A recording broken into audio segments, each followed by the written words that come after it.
Welcome to r/entitled people, where we share stories from your lives about people who think the rules don't apply to them, and they should get what they want. Thank you, friends, for subscribing to the channel, and for so many likes. And today we have 3 great stories, so subscribe, hit the like button, and let's begin. The first story, Quitting in Style, the epic showdown at the restaurant. The second story, Rage Quit to Freedom, escaping the print shop nightmare. The third story, The Restaurant Rebellion, how we took down the terrible owners. The first story is The Day I Quit and Clapped Back a Coworker. I started as a hostess/busser and then moved to serving, but I would still get scheduled to host or bus occasionally. This particular day I was scheduled to serve. It was a Saturday morning, so we were slammed, and the 2 bussers we had scheduled both called out. My boss asked me to cover, and another server came in. It was just me to seat, cash out, clean tables, set tables, and take and prepare to-go orders. It was packed, and we had a 45-minute wait. People were everywhere, and I was busting my A.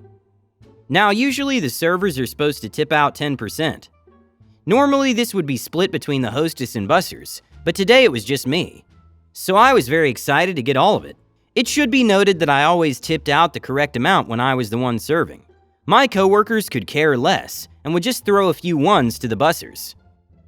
So I've been busting A since 6 a.m. My shift is supposed to end at 2 and almost time to go. It's me bussing and hosting and then 5 servers. I'm the only young person. I was 18, working, and my coworkers were all 30 plus. They all hate their lives and would try to make you hate yours too. I just showed up and did my job. Didn't really engage with them. I was always reliable and on time. So it's like 1:45 and my manager asks me to do a double because guess what? The other busser that was supposed to come in for evening shift called out. So knowing I would make bank if I stayed, I said yes. I needed the money, especially because I didn't end up serving in the AM shift. I never showed up for the evening shift. So my manager says she's going to step out for lunch, and I can too for an hour, then come back for dinner. I finish the morning shift cleaning and wait for the servers to finish up, so I can get tipped out before shift changes and I can go get lunch.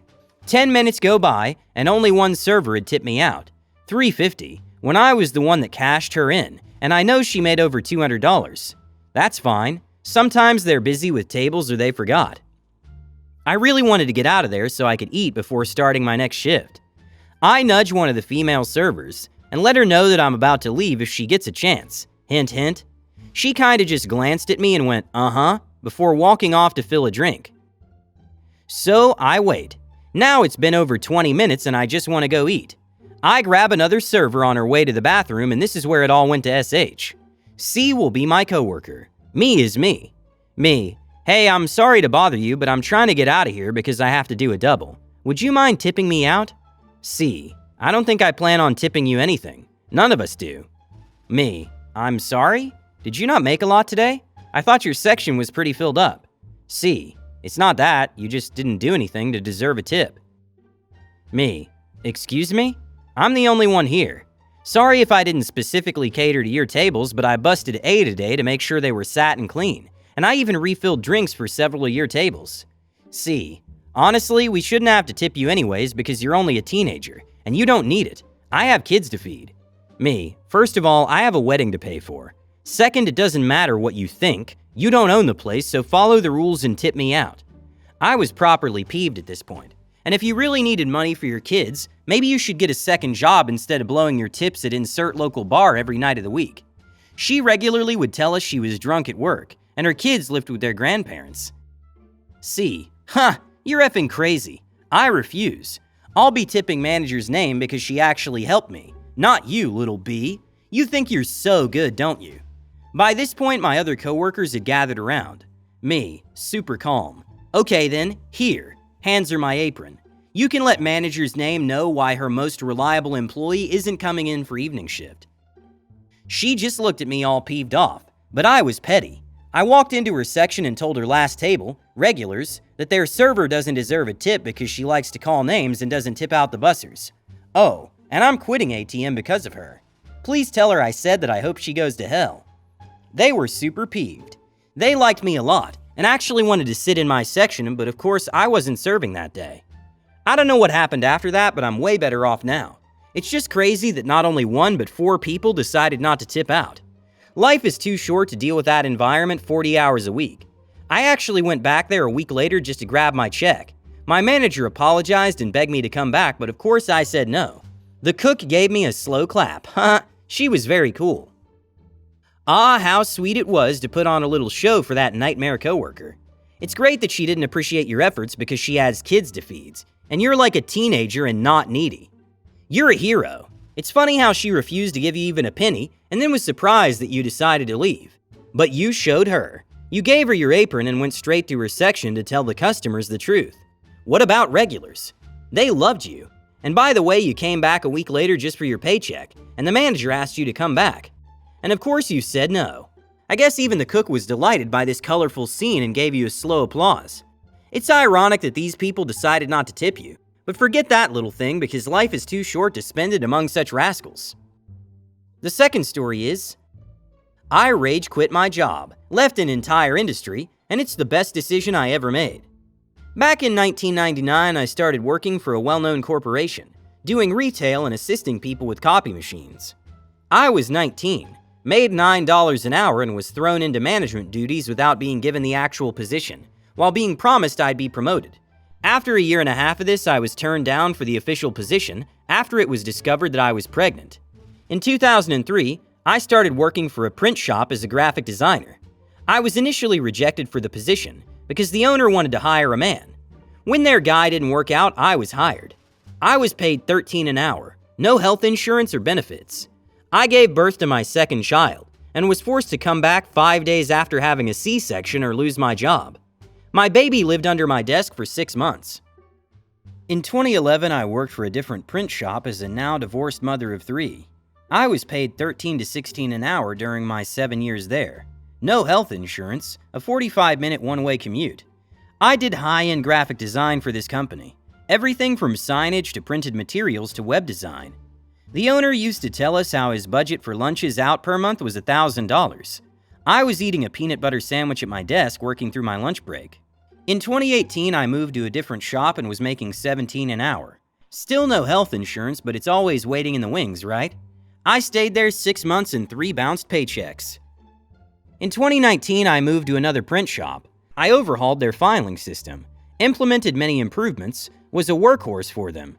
No benefits, still a single mom, no health insurance, $18 to $19 an hour for high-end expert-level design and pre-press work. I caught the flu and had to continue working when the other designer rage quit on my boss.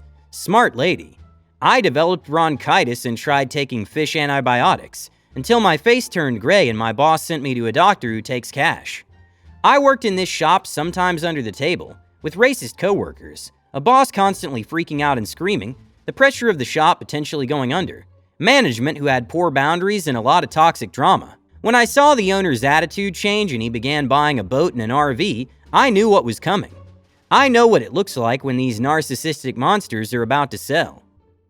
It occurred to me that the job market seemed hot, and I should start looking for work in areas where I could use my advanced skill set and be paid appropriately. So I started job seeking quietly. I was correct. The owner did sell the company to his stepdaughter who can't even write a job ticket. A few weeks later, she confronted me over seeing a job search app notification pop up on my phone on my desk and informed that even though I had not given notice and per contract she couldn't fire me for 2 months, I'd be training my replacement until I decided to leave. I told her, okay, that's today, and walked out the door. 2 months later, I'm now working from home for twice the pay, full benefits, including that luxury bones coverage, a pension, and actual vacation and sick time. These monsters are really confused as to why we're leaving for better, and they can't find new people to abuse. Really? Why? Hope all of you are also successful in your search for better. Get it while the getting's good. This story is a true adventure novel about fighting for your place in the world of work. From the beginning, from promises of a promotion and hard work without a position, to being denied a promotion because of pregnancy, you've been through a lot. And it seems like it's been an endless string of bad decisions on the part of employers. But your story is one of true survival and determination. You struggled working under different pressures and in circumstances where others would have given up long ago. Your uncompromising advocacy and your determination to seek the best were key moments. You realized you deserve better and now work from home, earning double salary, full benefits package, and even a pension. That's a win, and it's well-deserved. And what a pleasure it is to see those who underestimated and underpaid now unable to find replacements and left wondering why no one wants to work for them. The third story is the time when myself and girlfriend sunk a toxic restaurant. My now ex-girlfriend at the time and I had been working in a small but busy restaurant for about 5 years when the owners sold. New owners came in, let's call them John and Jane, and were familiar with the place and us, and offered us to stay on as we were all over it. Jane had never worked in a kitchen before, but loved having people for dinner, etc., etc. She wanted me to create a new menu based around her ideas, which was fine. However, a lot of her ideas were not restaurant-friendly. I.e., you can make it at home, but when you've got 60 orders up, it's not going to work. As I was head chef at the start, I tried to negotiate a wage as such, but her and John were insistent I was a cook, and therefore paid as a cook. After a lot of back and forth, Jane literally said, "Really? How hard is it to flip a burger?" Bearing in mind that was the most basic item on the lunch menu.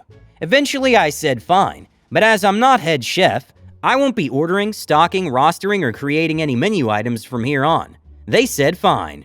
Cue the next couple of months of hilarious F-ups.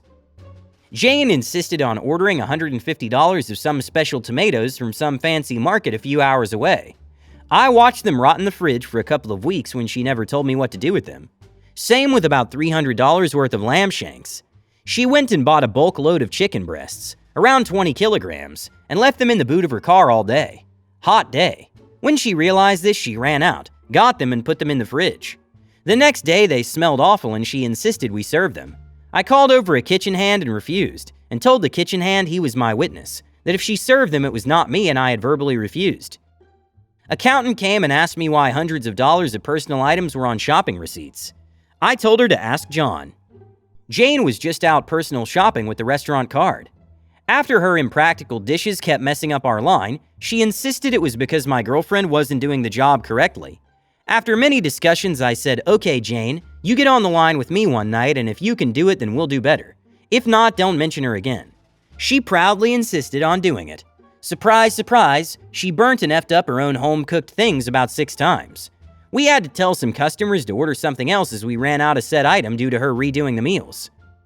I could go on, but I'll get to the end. One day, busy as F, Jane enters the kitchen demanding where the lamb for table 8 or whatever is. We repeatedly tell her 4 minutes, 2 minutes, 1 minute. We have about 30 meals in at this point. We're literally plating it and she comes over to my girlfriend, grabs her around the shoulders and pushes her off to the side. Girlfriend stands there looking stunned.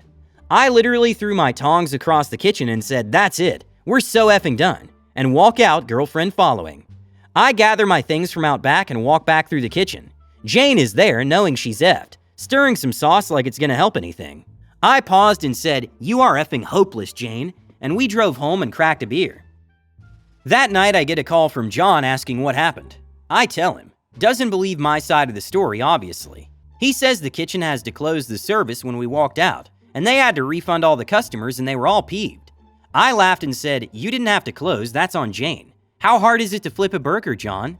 He says I owe him almost $1,000 for the money they lost from the day. I pointed out the multiple ways Jane had wasted thousands and thousands of his dollars and asked if he'd heard from the accountant. After some silence, he says, "Well, we're just going to sit here all day arguing, so let's just leave it." And that was the end of it. The kitchen never reopened until new owners came in. Jane left John and moved to a different city about 2 weeks later. F you, Jane. Oh, Jane. What an outstanding talent she had for destroying everything she messed with. Apparently, she thought running a restaurant was as easy as flipping a burger. But as she soon realized, the actual culinary work in restaurant business is much more complicated. Her constant experimentation with ordering, impractical and expensive purchases, and neglect of professionals like you and your ex eventually led to her closing her kitchen and refunding customers. It's really funny how neglectful Jane was of her job and business. Hit the like button and subscribe to the channel. Have a good day.